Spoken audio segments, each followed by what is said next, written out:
Hi, welcome to our channel. Telangana రాష్ట్ర రాజధాని అయిన హైదరాబాద్ దక్షిణ భారతదేశంలో పర్యాటకులు తప్పక సందర్శించవలసిన ప్రదేశం.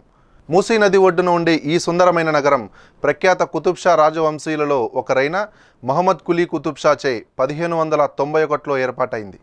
స్థానిక స్థల పురాణ ప్రకారం భాగమతి మహమ్మద్ కులీ కుతుబ్ షాల ఆసక్తికరమైన ప్రేమ కథ నుండి ఈ నగరానికి ఈ పేరు వచ్చిందని అంటారు. ఆస్థాన నర్తకైన భాగమతితో సుల్తాన్ ప్రేమలో పడతాడు. వారి ప్రేమకి గుర్తుగా కులీ కుతుబ్ షా ఈ నగరాన్ని భాగ్యనగరం అన్న పేరు పెట్టాడు. ఆమె ఇస్లాం మతంలోకి మారి హైదర్ మహల్గా పేరు మార్చుకున్నాక సుల్తాన్ని పెళ్లి చేసుకున్నారు. కాలక్రమేణా ఈ నగరం పేరు కూడా హైదరాబాద్గా మారింది. ప్రపంచంలోని అత్యంత ధనికుడైన వ్యక్తిగా టైమ్ మ్యాగజైన్లో 1937 ఫిబ్రవరి 2వ తారీఖున ప్రముఖంగా ప్రకటించబడింది ఇతని పేరు. మరి అతను ఎవరంటే హైదరాబాద్ను పరిపాలించిన చివరి నవాబు అతడే, మీర్ ఉస్మాన్ అలీ ఖాన్ గారు.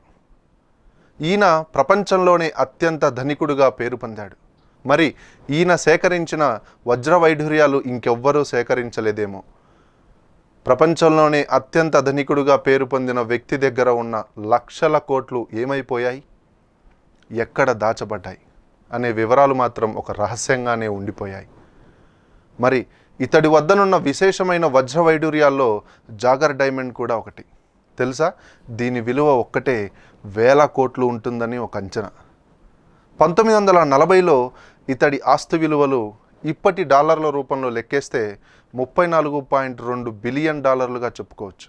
ఇక ఇప్పటికీ ఎలిజబెత్ రాణి మెడలో ఉన్నటువంటి సిల్వర్ కలర్ వజ్రాల హారాన్ని మీర్ ఉస్మాన్ అలీ ఖాన్ గారు ఎలిజబెత్ రాణి వివాహం కానుకగా బహుకరించడం జరిగింది. దీనిని 1947లో ఎలిజబెత్ రాణికి బహుకరించాడు. మరి నిజాం కాలం నాటి నగల విలువలను అంచనా వేయటం ఎంతో కష్టం. ఖచ్చితమైన విలువను ఇప్పటికీ నిపుణులు అంచనా వేయలేకపోతున్నారు. 18వ శతాబ్దంలో ఇండియాలో ఉన్న హైదరాబాద్ ఒక్కటే డైమండ్ సప్లయర్గా ఉండేది. దీనిని బట్టి అప్పటి నిజాం నవాబుల వద్ద ఎన్ని రకాల వజ్ర వైడూర్యాలు ఉండేవో అంచనా వేయటం చాలా కష్టం. అప్పట్లో లాంతర్ వెలుగులో ఉన్న రాజులకు విద్యుత్ను పరిచయం చేసింది కూడా మీర్ ఉస్మాన్ అలీ ఖాన్ గారు. హైదరాబాద్లో రైల్వేస్, రోడ్స్, ఎయిర్పోర్ట్, ముఖ్యంగా బేగంపేటలోని ఎయిర్పోర్ట్ను ఈయన 1930లోనే నిర్మించడం జరిగింది. Osmania university, general hospital, mental hospital, central library, high court, city hall, town hall, assembly hall, museum, Nizam Sagar, Tungabhadra నది, ఇరిగేషన్ ప్రాజెక్ట్, ఇలా ఎన్నో రకాల చారిత్రక కట్టడాలు ఈయన హయాంలోనే స్థాపించబడ్డాయి.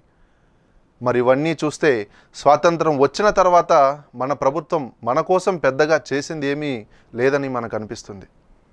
ఇక ఈయన నిజాం సర్కారులో 37 ఏళ్ల పాటు కొనసాగాడు. ఈయన ప్రపంచంలోనే అత్యంత ధనికుడిగా దాదాపు 114 లక్షల కోట్ల విలువ గల సంపదను సేకరించాడు. మరి ఆయన మరణం అనంతరం సంపద ఏమైంది అనేది ఇప్పటికీ మిస్టరీని. అయితే కొందరు మాత్రం అతను నివసించిన కింగ్ కోర్ట్ ప్యాలెస్లో ఎక్కడో అండర్ గ్రౌండ్ ఛాంబర్స్లో ఉండవచ్చునని అభిప్రాయపడుతూ ఉంటారు. ఎందుకంటే ఆయన జీవితకాలం ఎక్కువ శాతం అక్కడి నుంచే పరిపాలించారు కనుక. మరీ ముఖ్యంగా తన జీవితంలో చివరి దశమంలో ఆయన ఆ ప్యాలెస్లోనే గడిపాడు. కాబట్టి ఆ ప్యాలెస్లోని అండర్ గ్రౌండ్ ఛాంబర్స్లో వజ్ర వైడూర్యాలు ఉండవచ్చునని అభిప్రాయపడుతూ ఉంటారు. ఎంతోమంది పేదవారు రక్తాన్ని పన్నుల రూపంలో సేకరించిన వారి శ్రమకు నిదర్శనమైన ఆ సంపద అలా ఎలా ఉపయోగం లేకుండా మరుగున పడిపోవడం ఎంతో బాధాకరమైన విషయం.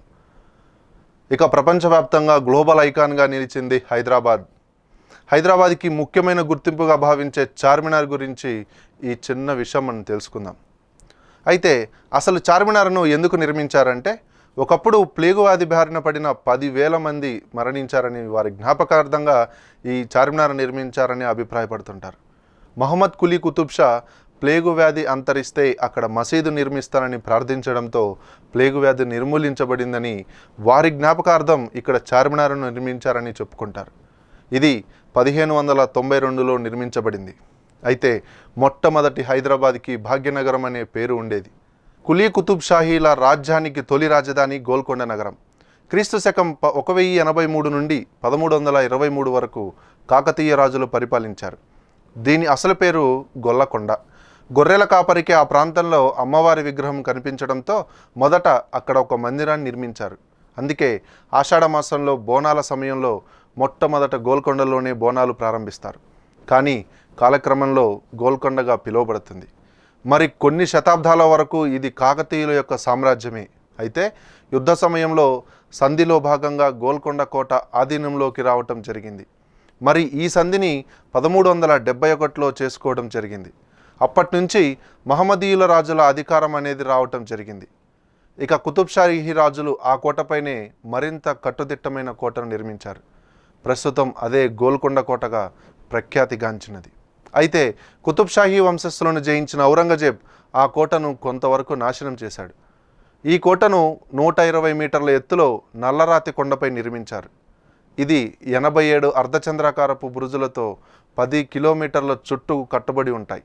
మరీ ముఖ్యంగా ఇందులోని రామదాసును బంధించిన చెరసాల కూడా ఉండటం ఎంతో విశేషం. ఇక్కడ కోటలో శత్రువులు ప్రవేశిస్తే వెంటనే రాజుకు సమాచారం అందించే విధంగా శబ్ద తరంగాల శాస్త్రాల ఆధారంగా కింద నుండి చప్పట్లు కొడితే 1 కిలోమీటర్ల దూరంలో ఉండే కోటలో ఈ శబ్దం అనేది స్పష్టంగా వినిపించే విధంగా నిర్మించబడటం అనేది ఎంతో అద్భుతం. కోటలోకి చేరుకోవాలంటే 380 మెట్లు ఎక్కాలి. మరి ఆ రోజుల్లోనే కింద నుండి పైకి నీటిని చేరువేసే విధానం ఎంతో ప్రాముఖ్యతను కలిగింది. మరి కోట నుండి చార్మినార్ వరకు సొరంగ మార్గం కూడా ఉందని భావిస్తారు. మరి అంతేకాకుండా హైదరాబాద్లో నిర్మించిన హుస్సేన్ సాగర్, హైదరాబాద్ను సికింద్రాబాద్ను కలుపుతూ నిర్మించిన మానవ నిర్మితమైన హుస్సేన్ సాగర్. దీనిని కులీ కుతుబ్ షాహీ ఆస్థాన వైద్యుడైనటువంటి హుస్సేన్ షాహీ పేరు మీదుగా హుస్సేన్ సాగర్ని నిర్మించారు. ఆ కాలంలోని ప్రజల యొక్క నీటి అవసరాలను తీర్చడానికి హుస్సేన్ సాగర్ చెరువును తవ్వించడం జరిగింది. కానీ ప్రస్తుతం కాలుష్యంతో నిండిపోయింది. ప్రజల అవసరాల కోసం ఎంతో కష్టపడి నిర్మించిన ప్రస్తుతం ఎలాంటి ఉపయోగం లేకుండా నిరుపయోగంగా మారిపోయింది. మరి అంతేకాకుండా ప్రపంచంలోనే హృదయాకారంలో నిర్మించబడిన అత్యంత పెద్ద చెరువుగా హుస్సేన్ సాగర్ని చెప్పుకొనవచ్చును. హృదయాకారంలో మానవ నిర్మితంగా నిర్మించబడ్డ చెరువులలో హుస్సేన్ సాగరే మొదటి స్థానంలో నిలుస్తుంది. చూసారు కదండి. ఈ వీడియో కనుక మీకు నచ్చినట్టయితే ప్లీజ్ లైక్ చేయండి, షేర్ చేయండి. మరిన్ని మంచి ఇంట్రెస్టింగ్ అప్డేట్స్ కోసం ప్లీజ్ సబ్స్క్రైబ్ అవర్ ఛానల్.